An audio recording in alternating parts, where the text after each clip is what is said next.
একটি সফল রমাদানের জন্য পরিবারের নারীদের ভূমিকা অত্যন্ত গুরুত্বপূর্ণ। মূলত তাদের বাদ দিয়ে একটি সুন্দর ও সফল রমাদানের কথা চিন্তাই করা যায় না। কিন্তু অত্যন্ত দুঃখের বিষয়, মুসলিম নারীরা কিভাবে রমাদান কাটাবেন এ বিষয়ে খুব কমই আলোচনা হয়। ফলে সঠিক নির্দেশনার অভাবে তারা রমাদানের মহামূল্যবান সময়টুকু যথাযথভাবে কাটাতে পারেন না। আজ আমরা বোনদের সাথে রমাদান বিষয়ক 10টি বিশেষ নির্দেশনা নিয়ে সংক্ষেপে আলোচনা করব ইনশাআল্লাহ। প্রিয় বোন, রমাদান আল্লাহ রাব্বুল আলামিনের এক মহা নিয়ামত। এই মাসে অজস্র রহমত নাজিল হয়, গুনাহগারদের তাওবা কবুল করা হয়, অসংখ্য ভাগ্যবান বান্দাকে জাহান্নাম থেকে মুক্তি দেওয়া হয়। সহিহ বুখারীতে এসেছে, রাসূল সাল্লাল্লাহু আলাইহি ওয়াসাল্লাম ইরশাদ করেন, মান সামা রমাদানা ঈমানান ওয়া ইহতিসাবান গুফিরা লাহু মা তাকদ্দামা মিন যামবিহি। যে ব্যক্তি ঈমানের সাথে সওয়াবের আশায় রমাদানের সওম পালন করে, তার পূর্বের সকল গুনাহ মাফ করে দেওয়া হয়। সুনানে তিরমিজিতে বর্ণিত একটি সহিহ হাদিস এসেছে, রমাদানের প্রথম রাত যখন শুরু হয় তখন আল্লাহর পক্ষ থেকে একজন ঘোষক ঘোষণা করেন, ইয়া বাগিয়াল খাইরি আকবিল ওয়া ইয়া বাগিয়াশ শাররি আকসির ওয়ালিল্লাহি উতাকাউম মিনান নার। হে কল্যাণের প্রত্যাশী, সামনে অগ্রসর হও। হে গুনাহের ইচ্ছা পোষণকারী, গুনাহ থেকে বিরত হও। আর আল্লাহর পক্ষ থেকে এই মাসে জাহান্নাম থেকে বহু লোককে মুক্তি দেওয়া হয়। প্রিয় বোন, গত বছর এমন অনেকেই আপনার সঙ্গে রমাদানের সওম পালন করেছেন, অথচ এই রমাদানে তারা অন্ধকার কবরে একাকী শুয়ে আছে। আল্লাহ রাব্বুল আলামিন আপনার উপর কত বড় ইহসান করেছেন। আপনাকে আরও একটি রমাদান উপহার দিয়েছেন তাওবা করার এবং জাহান্নাম থেকে বাঁচার জন্য আরও একটি সুন্দর সুযোগ দিয়েছেন। এই মহা নিয়ামতের জন্য আল্লাহর শুকরিয়া আদায় করা চাই এবং রমাদানের এই মহা নিয়ামতকে যথাযথভাবে কদর করা চাই। অফুরন্ত এই কল্যাণের প্রতিটি মুহূর্তকে কাজে লাগানো চাই।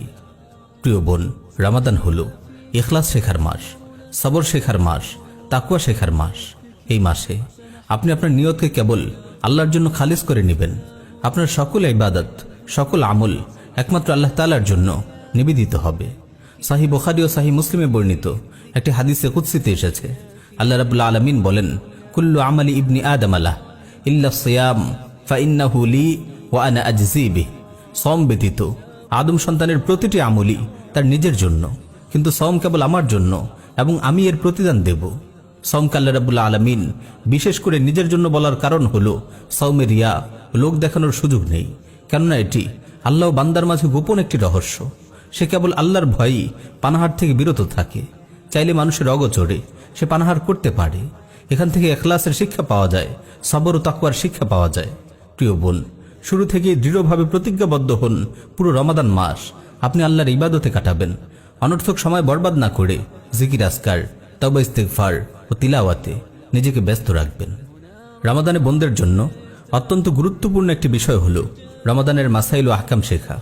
সাওমের ফরজ, ওয়াজিব, সুন্নাত, মুস্তাহাব, আদব ইত্যাদি শেখা খুবই জরুরি, যাতে সাওমের মতো গুরুত্বপূর্ণ ফরজটি যথাযথভাবে আদায় করা সম্ভব হয়।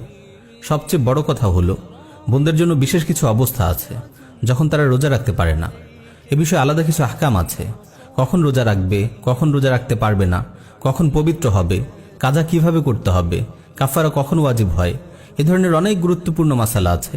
মায়ের কাছ থেকে, স্বামীর সাহায্য নিয়ে, কোনো আলিমার কাছ থেকে বা এই বিষয়ে লেখা বই পড়ে কিংবা অন্য যে কোনোভাবে এসব মাসালা শিখে নিতে হবে। প্রিয় বোন, রমাদানের সবচেয়ে গুরুত্বপূর্ণ আমল হলো 5 ওয়াক্ত সালাত সময় মতো আদায় করা। পুরো মাসে 1 ওয়াক্ত সালাতও যেন কাজা না হয়। ফরজের পাশাপাশি কিছু নফল আদায়ের চেষ্টা করতে হবে। বিশেষ করে প্রতিদিন সেহরির খাবার তৈরির জন্য একটু আগে ফাগে উঠে 2-4 রাকাত তাহাজ্জুদ আদায় করুন। কতক্ষণ আর লাগবে 4 রাকাত নামাজ পড়তে? একটু হিম্মত করলেই সম্ভব। রমাদানে যদি তাহাজ্জুদে অভ্যস্ত হয়ে উঠতে পারেন, এটি হবে রমাদান থেকে পাওয়া আপনার সুন্দর একটি উপহার। আর গুরুত্বের সঙ্গে প্রতিদিন তারাবি আদায় করুন। তারাবির জন্য একটি সময় নির্ধারিত করে নিন। এখন থেকেই নিয়ত করুন, একদিনও তারাবি মিস করবেন না। প্রিয় বোন, রমাদানের অত্যন্ত গুরুত্বপূর্ণ একটি আমল হলো কোরআন তিলাওয়াত। রমাদানে পুরো কোরআন অন্তত একবার হলেও খতম করার চেষ্টা করুন। কোন কোন সময়ে তিলাওয়াত করবেন তা ঠিক করে ফেলুন। প্রতিদিন অন্তত 1 পারা তিলাওয়াত করুন। রমাদান মাসে 1 খতম কোরআন তিলাওয়াত করতে না পারা দুর্ভাগ্যের ব্যাপার।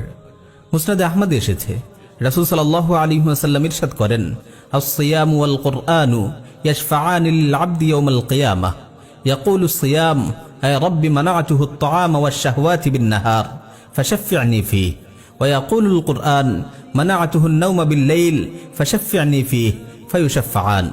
সাওম কুরআন কিয়ামতের দিন বান্দার জন্য সুপারিশ করবে। সাওম বলবে, হে আমার রব, আমি দিনের বেলায় তাকে পানাহার ও প্রবৃত্তির চাহিদা পূরণ করতে দেইনি, আপনি তার ব্যাপারে আমার সুপারিশ কবুল করুন। আর কোরআন বলবে, আমি রাতের বেলায় তাকে ঘুমোতে দেইনি, আপনি তার ব্যাপারে আমার সুপারিশ কবুল করুন, তাদের সুপারিশ কবুল করা হবে।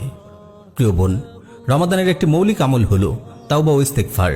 হাদিস এসেছে, রমাদান মাস পেয়েও যে নিজের গুনাহ মাফ করাতে পারেনি তাদের জন্য রাসূল সাল্লাল্লাহু আলাইহি ওয়াসাল্লাম বদদুয়া করেছেন।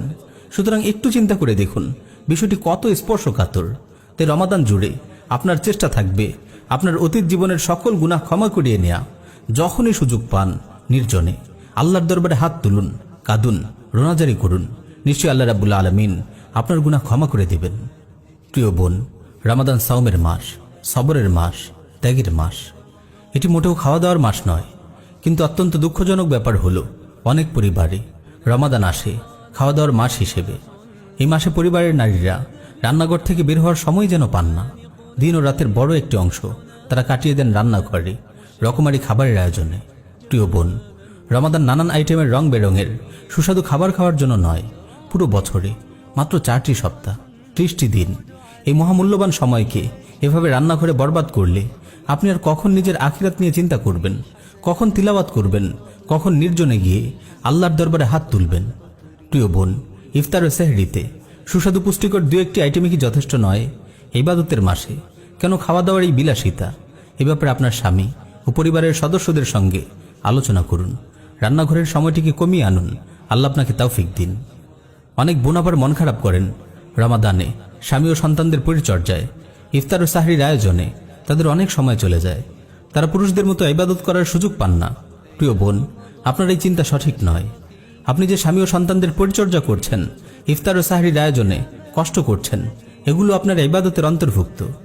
আপনি কেবল নিয়ত করলেই হবে আপনার প্রস্তুতকৃত খাবার খেয়ে আপনার স্বামী ও সন্তান সাওম পালন করছেন।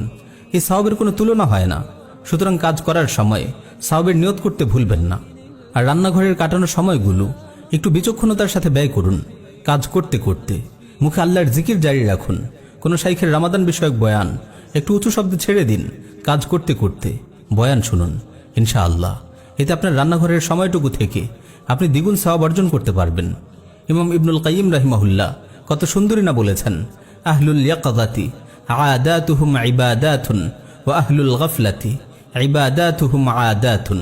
আমল ও নিয়ত সম্পর্কে সচেতন লোকদের অভ্যাসগুলো ইবাদত, আর গাফিল লোকদের ইবাদতগুলো অভ্যাস। প্রিয় বোন, সাওম মানে কেবল পেটকে অনাহারে রাখা নয়, বরং সাওম মানে সব ধরনের গুনাহ থেকে বেঁচে থাকা। শুধু পেট নয়, চোখ, হাত, পা, জিহ্বা সবগুলোকে সাওম পালন করান। চোখের হেফাজত করুন, জিহ্বাকে নিয়ন্ত্রণে রাখুন। মিথ্যা, গীবত, পরনিন্দা, চুগলখড়ি, ঝগড়া বিবাদ সবকিছু পরিহার করুন। সহিহ বুখারীতে এসেছে, রাসূল সাল্লাল্লাহু আলাইহি ওয়াসাল্লাম ইরশাদ করেন, মান লাম ইয়াদা কাওলা যুরি ওয়াল আমালা বিহি ফালাইসা লিল্লাহি হাজাতুন ফি আন ইয়াদা তাআমাহু ওয়া শারাবাহু। যে ব্যক্তি মিথ্যা বলা ও সে অনুযায়ী আমল বর্জন করেনি, তার পানাহার পরিত্যাগ করায় আল্লাহর কোনো প্রয়োজন নেই। প্রিয় বোন, রমাদানের একটি গুরুত্বপূর্ণ আমল হলো সাদাকা। স্বামী ও সন্তানদের মাধ্যমে আশপাশের গরিব পরিবারগুলোর খোঁজ খবর নিন। তারা ঠিকমতো সেহরি ও ইফতার করতে পারছে কিনা খেয়াল করুন। আপনার স্বামী ও সন্তানদের সাদাকার প্রতি উৎসাহ দিন। প্রিয় বোন, রমাদানে পরিবারে আপনার ভূমিকাই সবচেয়ে গুরুত্বপূর্ণ। আপনি কেবল নিজে সময়ের হেফাজত করবেন, সময়কে কাজে লাগাবেন এমনটি নয়, বরং পরিবারের সবার ইবাদতের দিকেও আপনার খেয়াল রাখতে হবে। স্বামী ও সন্তানদের সালাতের কথা স্মরণ করিয়ে দিন। আজানের পর তাদের মসজিদের দিকে রওনা করিয়ে দিন। তাদেরকে নফল সালাত ও জিকির আজকারের তারগিব দিন। ইনশাআল্লাহ তাদের আমলের সমপরিমাণ সওয়াব আল্লাহ তাআলা আপনাকেও দান করবেন। পরিশেষে দোয়া করি, আল্লাহ আমাদের মুমিন বোনদের সুন্দর ও সফলভাবে রমাদান অতিবাহিত করার তৌফিক দিন। আমিন ইয়া রাব্বাল আলামিন।